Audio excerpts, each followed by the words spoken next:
Iran যুদ্ধের শেষ পরিণতি কি হবে এটা বলার জন্য আপনাকে অ্যাস্ট্রোলজার হওয়া লাগবে না, আপনাকে মুনি ঋষি হওয়া লাগবে না, আপনি কনসিকুয়েন্স বলে দিতে পারেন। নাম্বার 1, ইরানের অবকাঠামো ধ্বংস হয়ে যাবে। নাম্বার 2, এটার প্রভাবে মধ্যপ্রাচ্যের যে তেল নির্ভর অর্থনীতি এটা মারাত্মক ধ্বংস, এবং কি সৌদি আরব কেন্দ্রিক যে সুন্নি ব্লক, এতদিন সৌদি আরবকে ভর করে আমেরিকা যে সুন্নি পলিটিক্স করে এসেছে, পলিটিক্স কিন্তু ধ্বংস হয়ে যেতে পারে। এটা হলো 1 নম্বর কথা। 2 নম্বর কথা হলো শিয়া বেল্ট যে কেন্দ্র করে Hezbollah guerrilla, Yemen, Libya, Lebanon, এগুলোতে যেরকম একটা পলিটিক্স চলছিল ছায়াযুদ্ধ, এটা কিন্তু বন্ধ হয়ে যেতে পারে। অর্থাৎ আমেরিকা এবং ইসরায়েলের মাতব্বরি, খবরদারি এবং তাদের যে সুপ্রিমেসি, তাদের সভরেন্টি আরো বেশি কায়েম হবে মুসলমানদের উপরে। মুসলমানরা আরো নতজানু হবে, আরো গোলাম হবে, আরো পরনির্ভরশীল হবে, আরো দরিদ্র হবে, আরো তাদের প্রযুক্তি মানে যোগাযোগ সকল ক্ষেত্রে তারা পাশ্চাত্য সভ্যতার দাসে পরিণত হবে।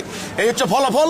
এটা বোঝার জন্য বড় কোনো বিদ্যা বুদ্ধি লাগে না। মুসলমানদের ধ্বংস, আমাদের ক্ষতি সব।